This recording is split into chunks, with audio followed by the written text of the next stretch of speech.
Dalam nama Bapa dan Putra dan Roh Kudus. Amin. Shalom Bapak Ibu Saudara-saudari yang terkasih dalam Kristus. Renungan kita hari ini diambil dari Injil Markus bab 8 ayat 27 sampai 33. Renungan kali ini kita beri judul Tetap Setia dalam Iman kepada Yesus. Bapak Ibu Saudara-saudari yang terkasih, di suatu sekolah pernah diadakan perlombaan menggambar Yesus. Gambar yang dihasilkan atau Yesus yang digambarkan itu harus dijelaskan mengapa dia menggambar Yesus seperti itu. Tidak ditentukan Yesus yang sedang apa yang harus digambar, diberi kebebasan. Nah, setelah perlombaan selesai, dihasilkanlah berbagai macam gambaran Yesus sesuai dengan apa yang dipikirkan oleh peserta. Menarik ketika para peserta itu menjelaskan tentang alasannya mengapa menggambarkan Yesus seperti yang digambarkan itu. Ada yang menggambarkan Yesus yang berada di kayu salib. Lalu dia menjelaskan bahwa untuknya Yesus itu adalah Tuhan yang rela menjadi manusia, yang rela disalibkan untuk menebus dosa-dosanya. Maka dia menggambarkan Yesus yang berada di salib. Kemudian ada juga yang menggambarkan Yesus yang sedang menggendong seekor domba. Lalu dia mengatakan, saya menggambarkan Yesus seperti ini karena untuk saya, Yesus itu adalah gembala dan saya dombanya yang menggembalakan saya sehingga saya tetap aman dalam perlindungannya. Begitulah seterusnya setiap orang menjelaskan mengapa menggambarkan Yesus dengan cara seperti dia menggambarkan. Ada cerita di balik masing-masing gambar itu. Semua masing-masing memiliki gambaran pribadi tentang Yesus sesuai dengan pengalaman hidup dan penghayatannya. Bapak Ibu Saudara-saudari yang terkasih, kalau kita mengikuti perlombaan yang sama, kira-kira Yesus yang bagaimana yang kita gambarkan? Untuk menggambarkan Yesus yang bagaimana, mungkin kita perlu pertama-tama bertanya pada diri, seperti pertanyaan Yesus kepada para muridnya dalam Injil hari ini. Kita mungkin perlu bertanya, menurutku siapakah Yesus itu? Maka untuk itu kita harus memeriksa kehidupan iman kita. Bagaimana aku menghidupi imanku kepada Yesus? Apakah aku mengimani Yesus itu hanya sebatas karena mengikuti iman yang diwariskan orang tuaku? Atau aku mengimani Yesus karena ikut-ikutan saja? Agama terbesar di dunia ini adalah agama Kristen, mengikut Kristus. Menjadi bagian yang terbesar adalah baik. Apakah hanya demikian? Jawaban yang kita berikan tentu didasarkan pada relasi pribadi kita dengan Yesus. Bagaimana kita mengimani Dia? Itu sama seperti ketika kita memiliki sahabat akrab. Lalu ketika orang lain misalnya menanyakan, untukmu si Anu itu, teman akrabmu itu bagaimana? Maka kita akan menggambarkannya sebagai sosok pribadi sesuai dengan pengalaman kita. Karena kita sudah mengalaminya sendiri.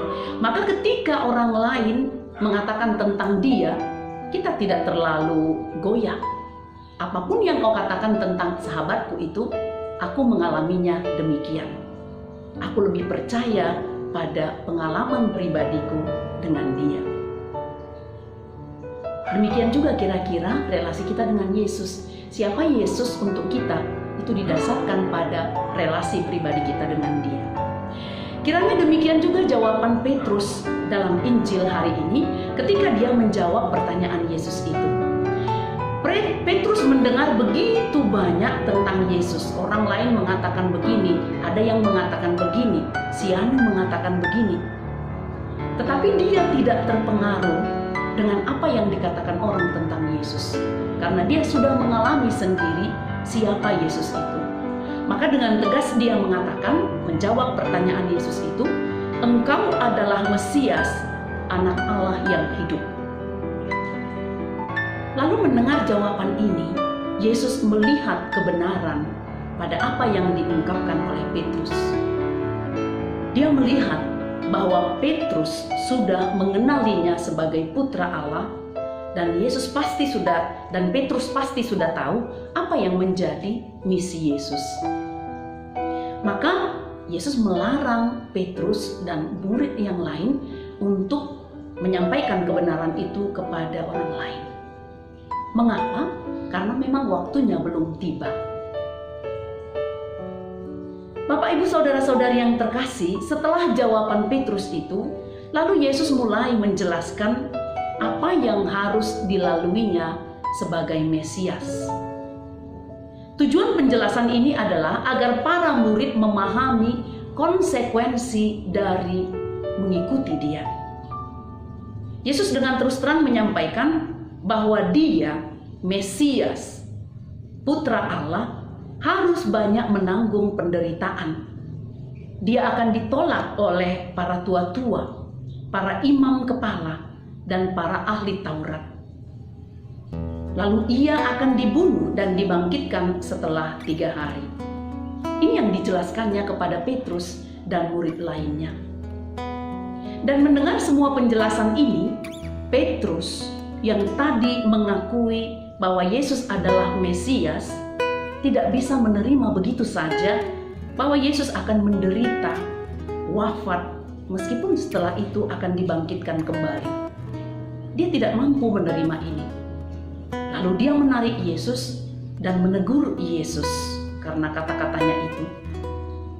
Dia berpikir, masakan Mesias menderita dan wafat? Bagaimana dia melepaskan bangsa ini dari penjajahan kalau dia juga akan mati? Begitulah mungkin yang ada dalam pikiran Petrus. Tetapi melihat apa yang dipikirkan dan apa yang dilakukan Petrus, menarik Yesus tadi dan menegur Yesus, lalu Yesus memarahinya. Yesus mengatakan, "Enyahlah engkau iblis. Engkau bukan memikirkan apa yang dipikirkan Allah, tetapi apa yang dipikirkan manusia." Yesus melihat ternyata Petrus belum mengenali Yesus. Belum mengenali Yesus meskipun setiap hari dia ada bersama Yesus. Dia pergi kemanapun Yesus pergi. Petrus belum mengenali Yesus dengan misi yang dibawanya. Bapak, Ibu, saudara-saudari yang terkasih, kita juga seringkali seperti Petrus ini. Kita sudah lama dipermandikan, ada mungkin yang sejak lahir, ada mungkin yang setelah dewasa. Kita juga sudah banyak tahu tentang Yesus. Kita sudah banyak memahami ajaran iman kita. Kita mungkin juga sudah memiliki banyak keaktifan dalam kehidupan menggereja. Tetapi bisa saja kita sebenarnya juga belum mengenali Yesus. Kita belum sungguh memahami apa yang menjadi konsekuensi ketika kita memutuskan untuk menjadi pengikut Yesus. Sehingga karena kita belum sungguh memahami konsekuensinya, ketika kita mengalami tantangan karena iman kita mudah goyah. Bahkan mungkin kita tergoda untuk meninggalkannya. Kita lupa bahwa menjadi pengikut Yesus berarti siap untuk disalibkan. Sama seperti Yesus juga disalibkan. Maka Bapak, Ibu, saudara-saudari yang terkasih, menyadari kelemahan ini, marilah kita memohon kekuatan dari Tuhan agar kita bukan saja mampu mengakui dengan kata-kata bahwa Yesus adalah Tuhan dan kita mau mengikutinya, tetapi juga kita mampu setia untuk menjalani segala konsekuensi yang harus kita jalani sebagai pengikut Yesus, yakni salib. Semoga kita bisa tetap setia dalam iman kepada Yesus. Amin. Dalam nama Bapa dan Putra dan Roh Kudus. Amin.